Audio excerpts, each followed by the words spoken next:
Baik, kita akan belajar tentang konsep sistem dalam perawatan ya pada pertemuan minggu keempat ini. Ini konsep sistem dalam perawatan itu seperti apa sih? Ya, ini topik yang akan kita pelajari ya pada kali ini yaitu tentang pertama definisi sistem, dua konsep sistem dan pendekatan sistem dalam keperawatan, tiga komponen sistem dan pendekatan sistem dalam keperawatan, empat jenis-jenis sistem dan pendekatan sistem dalam keperawatan, 5. Tujuan sistem dan pendekatan sistem dalam keperawatan. 6. Hubungan sistem dengan aplikasi teori dalam keperawatan. Ya, jadi ada 6 topik yang akan kita bahas pada konsep sistem dalam keperawatan ini ya. Jadi kita yang awal yaitu kita belajar tentang definisi terlebih dahulu ya. Apa sih sistem itu? Ya, sistem itu kalau dilihat dari segi bahasa ya, awal bahasanya itu dari bahasa Yunani, sistema ya, dapat diartikan sebagai keseluruhan yang terdiri dari macam-macam bagian. Ya, jadi keseluruhan yang terdiri dari macam-macam bagian. Dan menurut para ahli, ya, jadi ahli beberapa itu definisikan ini ya, menurut Rians ya, di sini ada gabungan dari elemen yang saling dihubungkan oleh suatu proses atau struktur dan berfungsi sebagai satu kesatuan organisasi dalam upaya menghasilkan sesuatu yang telah ditetapkan. Yang menurut Azwar, ya, jadi suatu kesatuan yang utuh dan terpadu dari berbagai elemen yang berhubungan serta saling mempengaruhi yang dengan sadar dipersiapkan untuk mencapai tujuan yang telah ditetapkan. Sama-sama ini yang menggapai sesuatu yang memang ya ada ini ya, ada beberapa yang sedikit beda, tapi intinya hampir mirip ya. Di sini adalah apa itu ya, itu saling mempengaruhi. Nah, Aswar ya. Menurut John McManama ya, jadi suatu struktur konseptual yang terdiri dari fungsi yang saling berhubungan yang bekerja sebagai satu unit organik untuk mencapai keluaran yang diinginkan secara efektif dan efisien. Ya, ya jadi kalau kita simpulkan dari ketiga ini, sama-sama ini ya memiliki tujuan, yang mana itu harus ada capaian atau hasil. Nah, itu ya dari sistem ini. Ya, sebenarnya seperti itu ya. Ini dasar-dasar dari konsep sistem ya. Jadi ada teori hubungan manusia, teori perilaku. Di sini dicetuskan oleh Chester Bernard ya. Nah, itu juga nanti dilanjutkan oleh Ludwig von Bertalanffy. Ya, jadi apa yang dikatakan di situ ya. Jadi di sini ada ciri-ciri dari sistem tersendiri ya. Jadi ciri sistem ada dua di sini sehingga memiliki sifat ya. Ada yang terbuka dan ada juga yang tertutup ya. Kalau terbuka itu mempengaruhi ya, kalau tertutup itu tidak mempengaruhi. Ya, jadi ada beberapa sistem yang bisa mempengaruhi, ada juga yang tidak dapat mempengaruhi. Mekanisme pencahayaan diri dan mengatur diri atau bisa dikatakan dengan feedback. Nah, ini ada ciri dari sistem menurut Award ya. Selanjutnya di sini ya terkait ciri sistem ya, terbentuk dari dua atau lebih subsistem ya. Jadi ada yang mendukung di sini sistemnya. Ya. Jadi tiap subsistem terdiri dari dua atau lebih subsistem yang lebih kecil ya, saling bergantung dan mempengaruhi. Jadi sistem, subsistem, ada lagi subsistem. Ya. Jadi ada yang lebih kecil lagi ya, saling bergantung dan mempengaruhi. Terus cirinya lagi ada yaitu tujuan dan sasaran jelas. Ya. Jadi ini hasil kerja sama dari suatu subsistem yang misalnya di dalam rumah sakit, di dalam ruangan ya, kita memberikan asuhan kepada pasien, ya, entah asuhan keperawatan, ya, asuhan medis, ya, atau yang lainnya. Ya. Ini yang jelas tujuan dan sasarannya sudah pasti. Apa itu? Supaya bisa menyembuhkan pasien yang mengoptimalkan status kesehatan dari pasien. Nah, itu yang jelas ya, sehingga itu semua adalah kerja dari sistemnya. Ini dilanjutkan yang menurut Assot ya, jadi terkait ciri-ciri sistem ya. Yang pertama yaitu ada tujuan, ya, sehingga mencapai tujuan persuasive behavior. Terus selanjutnya ada kesatuan yang bulat dan utuh, holism, ya. Terus saling berhubungan dan berinteraksi, jelas ya di sini yang bersifat terbuka, kemampuan transformasi, masukan dan luaran. Ya ini juga penting ya. Salah satu ciri dari sistem yaitu terkait transformasi, masukan dan luaran. Terus ada namanya mekanisme pengendalinya. Loh, supaya apa kok tidak dikendalikan? Ya supaya nanti ini ya tidak terlalu melenceng, ya sehingga ada namanya mekanisme pengendalian. Ini ya terkait karakteristik dari sistem atau cirinya, ini karakteristiknya ya. Nah, jadi sistem itu ini ya lebih spesifik dan ada aturannya ya. Ada self regulating sistemnya ya, ada aturan mandirinya, ada manualnya di sini ya. Terus ini ya sistem juga bisa dikoreksi dari feedback atau masukan ya. Jadi konsep sistem itu bukan acuan yang saklek dan yang nggak bisa dirubah dari dulu sekarang ya, jadi dinamis ya. Sistem memiliki struktur ya, ada strukturnya ya, dan itu ada bagannya juga ya, jadi bagian dari mekanisme dalam sistem dan itu untuk memajukan dari sistem itu sendiri ya. Karena kenapa sistem tersendiri ini ya adalah perwujudan dari suatu kenyataan reality ya. Jadi yang mana itu sudah ada sistemnya, bagaimana kita bisa mengoptimalkan ya. Ini ya selanjutnya ya. Various part of system have functional as well as a structure relationship between each other. Ya, jadi selain itu sistem juga memiliki bagian ya, yang bisa menjadi suatu dukungan ya, baik secara hubungan antar ini ya, antar perawat dan klien ataupun antar sesama perawat atau sama tim medis di sini ya. Jadi saling melengkapi. Ya, sistem center function in the same way ya. Jadi intinya eh, konsep sistem ya ada kesepakatan di situ dan itu harus berjalan bersama-sama di situ. Sehingga apa tujuan yang akan dicapai bisa lebih optimal di sini.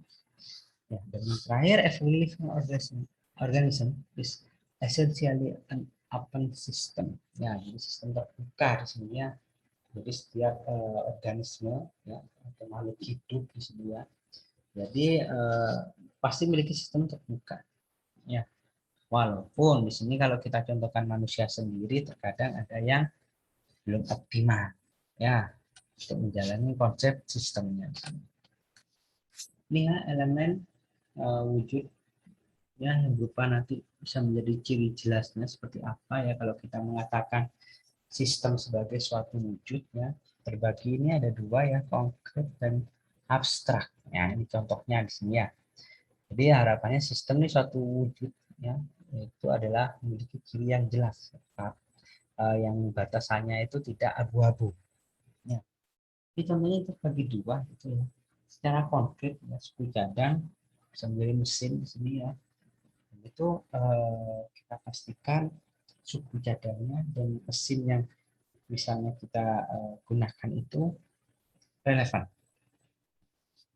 Jadi bukti konkretnya ada yang jelas dan bisa dilihat. Kalau abstrak atau terkait unsur budaya, kebudayaan. Bagaimana kita bisa melihat? Ya bisa saja kalau misalnya ditampilkan. Kalau misalnya tidak bisa, ya kita hanya bisa mengetahui dulu. Ya, oh ternyata suku X ini kalau misalnya mau hari raya itu ngapain.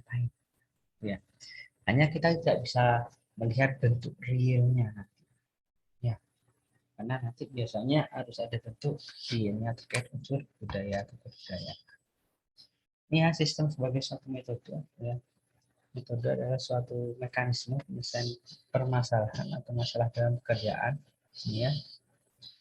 Di sistem pengawasan juga ada di sini dan ada juga dengan ini ya pendekatan sistem atau sistem approach.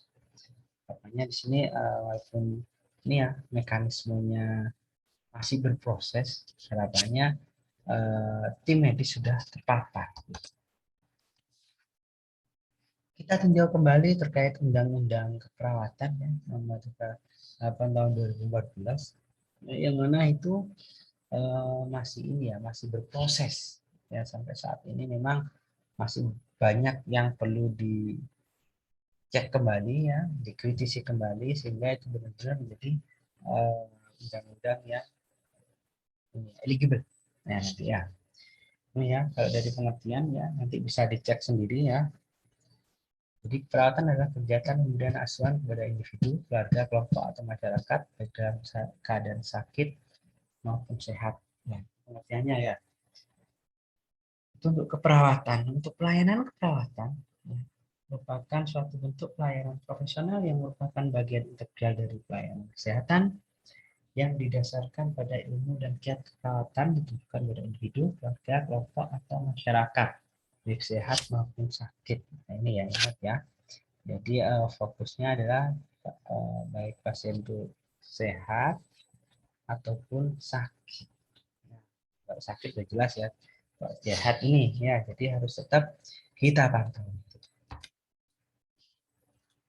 Ini ada 4 elemen sistem dalam keperawatan. Yang pertama terkait ilmu dan kiat sains terapan ya, applied science. Ya, di sini harapannya ya, kalau sains terapannya memang jarang ya kalau di keperawatan ya. Jadi sains terapan ini harusnya memang bisa dioptimalkan ya. Hanya nanti mekanisme pelayanan saja yang harus berubah nantinya ini ya, berorientasi pada pelayanan ya, health illness problem ini juga penting ya. Nah, kita tim tadi tidak bisa satu perawat nanti atau klien nanti dirawat oleh hanya satu perawat saja, bisa lebih nanti ya. Di klien ini sifatnya siapa sih? Ada individu, keluarga, kelompok ataupun komunitas ya. Terus tentang pelayanan kesehatan melalui level preventionnya ya, dengan pendekatan proses keperawatan nanti ada APD level 1, 2, 3 dan seterusnya gitu ya. Terus sistem dalam keperawatan itu sendiri ya, ini artinya ya, jadi suatu satuan dari elemen keperawatan yang saling terkait untuk mencapai tujuan yang telah ditetapkan secara efektif dan efisien. Ini juga penting ya. Ini kalau kita melihat dari pengertian ya, jadi sistem keperawatan adalah sistem yang ternyata dianggap menjadi struktur yang complicated ya. Itu yang harus menjadi PR bersama ya. Nursing system is an open system ya, sistem terbuka ya, dilihat situasi kondisi juga nantinya. Di open system itu bisa baik, bisa membawa perubahan atau malah sebaliknya nantinya, pinter-pinter milah sendiri ya. Terus yang ketiga, nursing system is dynamic system ya, itu juga hampir mirip nanti ya, dipahami mekanismenya. Terus nursing system is with the function of decision making and feedback. Ya, ini terkait sistem perawatan ya. Kalau semisal dibutuhkan suatu keputusan ketika itu tidak ada DPJP-nya ya, atau dokter penanggung jawab pasien, tidak ada nurse-nya yang bertanggung jawab ya, nurse-nya. Sehingga diperlukan suatu decision making terhadap pasien yang istilahnya butuh cepat di sini ya. Sehingga nanti ada mekanisme prosedur ulang nanti bagaimana sih menangani kalau misalnya ada case seperti ini, keputusan seperti apa decision makingnya ya, adakah tanggapan kembali ya, itu yang harus dipersiapkan oleh teman-teman di sini ya. Ini kalau kita bicara dengan sistem kesehatan gitu, sebenarnya udah banyak ya sistem kesehatan ya, kumpulan dari beberapa faktor yang kompleks dan saling berhubungan yang terdapat dalam suatu negara yang diperlukan untuk memenuhi kebutuhan dan tuntutan kesehatan perseorangan, keluarga, kelompok ataupun masyarakat pada setiap saat yang dibutuhkan. Nah, jadi di sini boleh sih terkait ini ya, memberikan uh, ya, suatu hal yang penting di sini ya.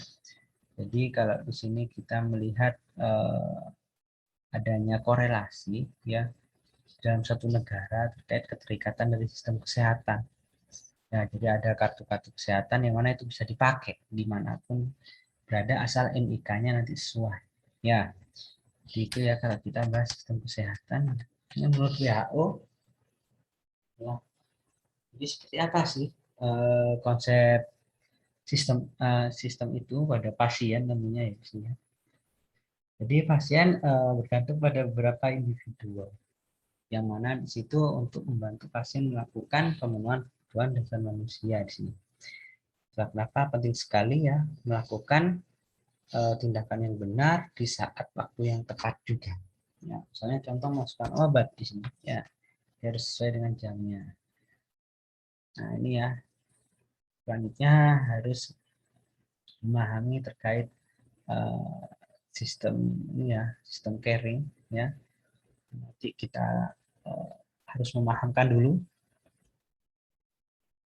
Yang ketiga yaitu bagaimana tugas kesehatan yang secara profesional ya harus bisa menciptakan suatu kenyamanan juga ya sehingga si klien, nah di sini ya si klien tenang dan ada interaksi juga dan bina hubungan saling percaya dengan klien sehingga bisa lebih optimal ya dalam penggunaan dari konsep sistem ya. Selanjutnya ya di sini ya. Jadi ketika tidak optimal ya atau misalnya tidak bisa, monggo nanti bisa di ini ya dicek kembali ya, tanyakan nanti ya seperti apa sih identifikasi dan ini ya mekanisme dokumentasi ya harus dilakukan ya sehingga harapannya tidak ada suatu kesalahan atau bisa mencederai dari pasien itu. Ini ya unsur-unsur sistem dan hubungannya di sini ya. Ya, jadi mungkin teman-teman sudah familiar ya ada input, proses, output ya. Itu yang sering teman-teman lihat ya. Jadi kalau kita lihat prosesnya, sini dari sistem ada 5 jadi dari input, proses, output, impact-nya, outcome atau istilahnya outcome-nya dan ada feedback ya sehingga terus memutar di sini ya. Ya, kalau input di sini ya, jadi mekanisme pengumpulan data yang ada ini ya, ada suatu sistem ya, mana itu bisa dibuat menjadi suatu data ya nanti ya, diproses di sini ya.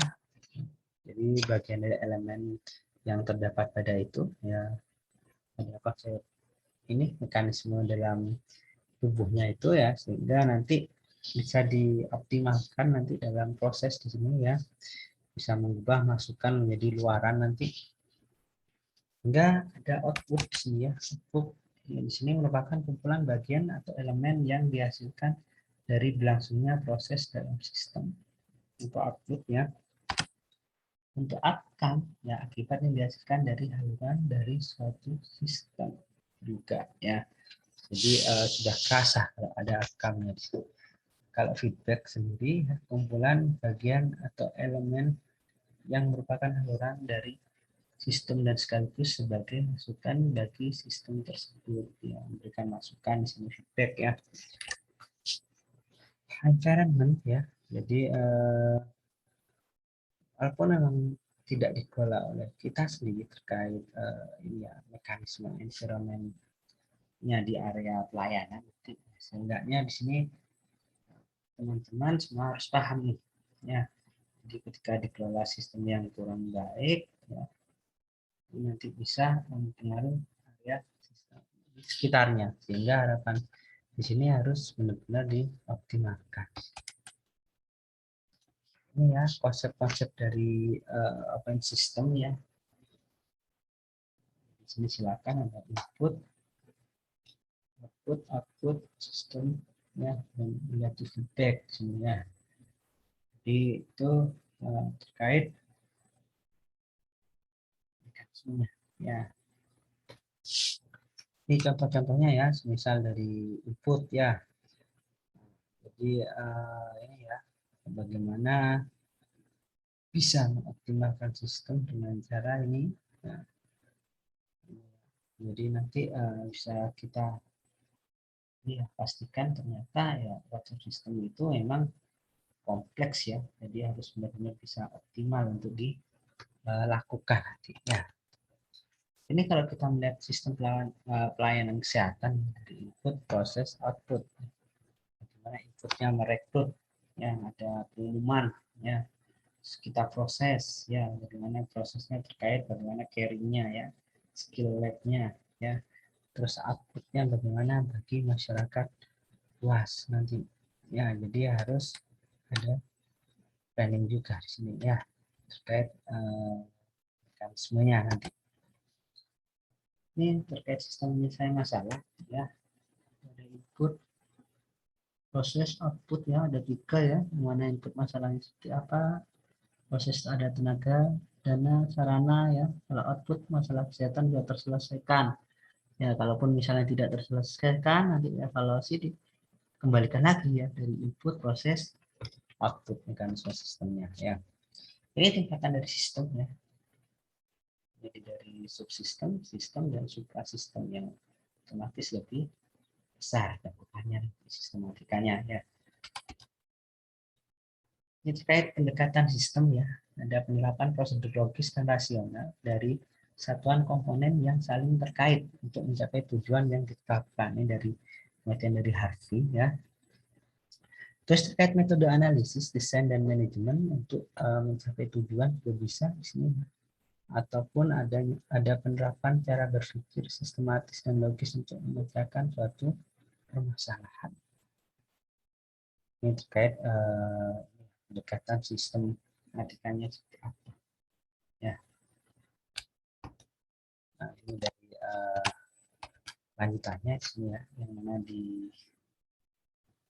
ada ini ya artikel dari WHO ya, World Health Organization ya, di sini ya. The system approach help us to understand and analyze the multiple factors underpinning adverse event. Nah, di sini ya pendekatan sistem. Ya, sistem dapat membantu untuk mempermudah saling mengerti dan menganalisa banyak faktor nih yang bisa menyebabkan suatu permasalahan nanti dalam suatu agenda. Ya, jadi mereka menggunakan konsep sistem, ya pendekatan sistem ini untuk mengevaluasi dari situasi. Selain itu juga untuk melihat dari jumlah kedatangan pengunjung ya. Jadi kenapa pengunjung juga penting? Sama seperti perawat ya, kalau nggak ada pasien ya gimana jadi perawat ya, seperti itu ya. Itu contohnya. Ini keuntungan pendekatan sistem ya. Jadi masukan dapat diatur dan disesuaikan dengan kebutuhan ya. Proses diarahkan untuk capai haluran yang ditetapkan juga. Haluran dapat diukur dengan tepat dan objektif, selalu optimal ya. Umpan balik pada setiap tahap pelaksanaan. Nah, ini ada mekanisme evaluasi umpan balik nanti. Terkait analisis sistem ya, ada uraian operasional. Terkait sistem sebagai upaya untuk mengidentifikasi tujuan kegiatan, pelaksanaan kegiatan, situasi, serta informasi yang dibutuhkan dalam setiap tahap pelaksanaan.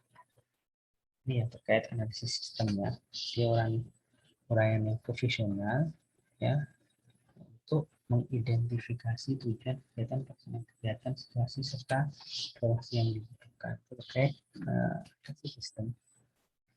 Ini tahapan dari menganalisis sistem ya. Pertama, gunakan pendekatan sistem. Kedua, rumuskan masalah. Yang ketiga, dikumpulkan data. Yang keempat, mengembangkan model sistem baru. Ya, nanti ada uji cobanya juga dan diterapkan. Ya, jadi terkait input proses output tadi ya. Jadi boleh-boleh saja ya. Tidak ada perubahan boleh ya. Mekanisme sistem itu bukan seperti suatu kitab suci yang istilahnya tidak boleh diubah-ubah ya. Ini teori sistem dan perawatan seperti apa sih? Ya. Jadi banyak perawat yang menciptakan teori. Ya. Jadi dilihat dari konsep sistemnya dari von Bertalanffy. Ya. Jadi sistem teori itu apa saja sih? Ada Newman, nanti kalian pelajari ya Rogers, Roy, Imogen King, Oren, ya ada juga Johnson. Janssen Behavior System. Oke, itu terkait seperti apa sih cara mengukurnya nanti ya, atau misalnya cara dari teorinya datang ya, nanti kalian bisa dipelajari di masing-masing teori ini ya. Nah, ini kita contohkan terkait sistem model dari Newman ya. Ini Newman bikin sendiri ya, jadi bagaimana di dalam sumber energi sini ya ada namanya suatu reaksi garis perlawanan ya. Untuk yang hijau ini yang mana nanti udah ke kuning, lagi yang bagian luar di sini ya. Di sini sudah kurang optimal di sini ya. Karena nanti di luar pun di sini takutnya tidak optimal nih karena bolak-balik ngecek dari peserta nanti. Ini bagaimana sih sistem dari keperawatan untuk menyampaikan suatu teori nanti ya. Jadi ini terkait organisasi sistem ya.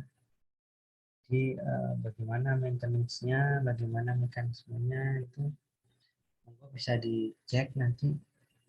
Kalau misalnya menggunakan device sendiri seperti apa, berapa itu nanti bisa dicek karena saya sendiri semisal kita mau melakukan konsep pendekatan suatu sistem kita sendiri harus siap dulu nih, menerima nih, dan jangan nanti tidak optimal. Ya itu yang menjadi PR di sini.